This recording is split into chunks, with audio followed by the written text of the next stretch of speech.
নির্বাচনী বন্ডে যে সমস্ত কোম্পানি নির্বাচনী লড়াইয়ের জন্য টাকা দিয়েছে, তাদের মধ্যে সবথেকে বেশি যে ৫টি কোম্পানি টাকা দিয়েছে এবং এই ৫টি কোম্পানির সমস্ত টাকাই প্রায় 95% টাকা বিজেপির ফান্ডে গেছে। সেই ৫টি কোম্পানির নাম আপনারা জানলে অবাক হয়ে যাবেন এবং তার থেকেও অবাক হবেন যখন পুলওয়ামা হত্যা হয়েছিল, পুলওয়ামায় আর্মিদের উপরে জঙ্গি হামলা হয়েছিল, যখন আমাদের দেশের ফেকু ভক্তরা, দেশের মসনদে দেশদ্রোহীরা বসে থাকারা, তারা যখন পাকিস্তানের উপরে রেড়ে করে আওয়াজ তুলছিল, দেশের মানুষকে শোনাচ্ছিল পাকিস্তানের বিরুদ্ধে বিভিন্ন রকম কথা বলে, তখন থেকে ঠিক তার ২ মাস পরে ১৮ই এপ্রিল পাকিস্তানের একটি বিখ্যাত কোম্পানি বিজেপির পার্টি ফান্ডে কত টাকা দিয়েছিল সমস্ত তথ্যটাই আপনারা জানতে পারবেন। প্রথমে আপনারা জেনে নিন কোন ৫টি কোম্পানি বিজেপির ফান্ডে সবথেকে বেশি টাকা দিয়েছে। সবথেকে বেশি টাকা দিয়েছে future gaming and hotel management, ১৩৬৮ কোটি টাকা নির্বাচনী বন্ড হিসাবে দিয়েছে।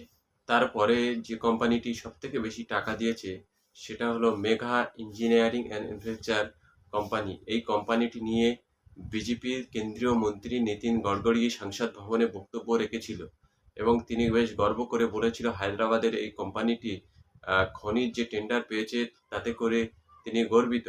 কিন্তু সেই কোম্পানি ৯৬৬ কোটি টাকা নির্বাচনী বন্ড দিয়েছে, তার প্রায় সমস্তটাই বিজেপির ফান্ডে গেছে। অর্থাৎ কি জন্য তারা খনির বরাদ্দ পেয়েছিল এবং কেন পেয়েছিল এই গল্প আর আপনাদের খুলে বোঝাতে হবে না। তারপরে আরও একটি কোম্পানি আছে, সেই কোম্পানি বিজেপিকে বেশ, quick supply and chain private limited, এই কোম্পানিটি নির্বাচনী বন্ডে দিয়েছে প্রায় প্রায় ৪১০ কোটি টাকা। তারপরে যে কোম্পানিটি টাকা দিয়েছে সেটি হলো বেদান্তা প্রাইভেট লিমিটেড, ৪০০ কোটি টাকা। তারপরে যে কোম্পানি সবথেকে বেশি টাকা দিয়েছে সেটা হলো হলদিয়া এনার্জি প্রাইভেট লিমিটেড, ৪০০ কোটি টাকা। এইভাবে বিভিন্ন কোম্পানি কেন্দ্রীয় সরকারকে ইনডাইরেক্টভাবে নির্বাচনী বন্ডের নামে প্রায় কোটি কোটি টাকা, হাজার হাজার কোটি টাকা দিয়েছে। এটা ভারতবর্ষের একটি বড় কেলেঙ্কারি। এখন এই কেলেঙ্কারি নিয়ে কোনো মিডিয়া কোনো কথা বলবে না।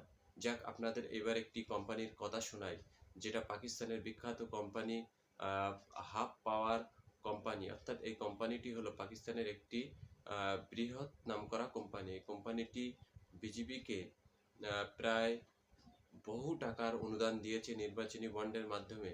কবে দিয়েছে টাকাটি? ১৮ই এপ্রিল ২০১৯।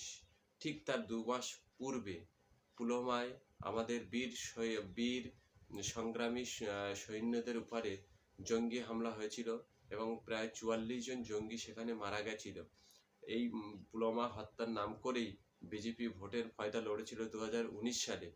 কিন্তু বিজেপি সরকার, বিজেপির নেতারা দেশের জনগণকে পাকিস্তানের বিরুদ্ধে বড় বড় কথা শুনিয়ে, পাকিস্তানের উপরে এই করব, ওই করব, এয়ার স্ট্রাইক করব, বিভিন্ন রকম কথা শুনিয়ে পাকিস্তানকে শত্রু বানিয়ে দেশের জনগণের মনকে ভুল পথে পরিচালিত করে সেই দেশেরই কোম্পানির থেকে অনেক বড় অঙ্কের টাকা নিচ্ছে নির্বাচনে লড়ার জন্য। ঠিক কবে নিচ্ছে? ১৮ই এপ্রিল ২০১৯। অর্থাৎ যেদিন টাকা নিচ্ছে তার ২ মাস পূর্বেই আমাদের বীর সৈন্যরা সেখানে শহীদ হয়েছিল। যাদের হাতে শহীদ হয়েছিল, বিজেপি বলে যাদের হাতে শহীদ হয়েছিল তাদের থেকেই বিজেপি হাত পেতে টাকা নিচ্ছে। আরেকটি তথ্য শুনলে আপনারা অবাক হয়ে যাবেন। সিরাম করোনার সময় ২০২২ সালে যখন করোনার মহামারী চলছে, ঠিক সেই সময় সিরাম নামক একটি কোম্পানিকে বিভিন্ন রকম ওষুধের বরাদ্দ দিয়ে তাদের মার্কেটে ব্যবসা করতে দিয়েছিল। সেই সিরাম কোম্পানিও ২০২২ সালে বিজেপির পার্টি ফান্ডে ৫২ কোটি টাকার মতো দান করেছে। অর্থাৎ দান বলতে কি, বিজেপি ঘুরপথে এই টাকাগুলো নিয়েছে। অতএব আপনারা বুঝতেই পারছেন বিভিন্ন কোম্পানির থেকে কিভাবে টাকা নিয়ে বিজেপি তাদের পার্টি ফান্ডকে সমৃদ্ধ করেছে অবৈধ উপায়ে। একটি বড় কেলেঙ্কারি ঘুরপথে করে এই টাকাগুলো নিয়েছে। এই সমস্ত বিষয়ে আপনি কোনো মেনস্ট্রিম মিডিয়াতে খবর দেখতে পাবেন না, কারণ তাদের সবাইকে এত পরিমাণ টাকা খাইয়েছে কেন্দ্রীয় সরকার, তারা কেউ এই কথাগুলো বলতে পারবে না। অতএব আপনি আপনাকে আমাকে ভাবতে হবে বিজেপি দেশপ্রেমের নামে আসলে দেশটাকে কোথায় নিয়ে যাচ্ছে, ধীরে ধীরে কোথায় নিয়ে যাচ্ছে। যারা দেশের শত্রু তাদের সঙ্গে হাত মেলাচ্ছে, তাদের দেশে গিয়ে তাদের অনুষ্ঠান বাড়িতে বিরিয়ানি খেয়ে আসছে। অতএব আপনাকে ভাবতে হবে যে দেশের আসল শত্রু কারা, সেটা বুঝে 2024-এ তার প্রতিফলন ঘটাতে হবে। সবাই আপনার মতামত অবশ্যই কমেন্ট বক্সে জানিয়ে যাবেন।